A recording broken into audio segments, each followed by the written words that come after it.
Here I have Samsung Galaxy A04s, and today I'm going to show you how to enable battery percentage on this device.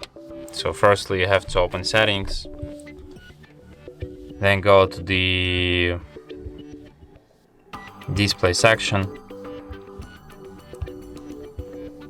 Now go to the notifications,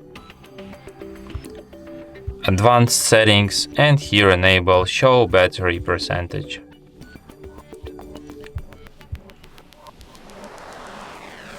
And that's it. Thanks for watching. If you find this tutorial useful, don't forget to hit that like button and subscribe to our channel.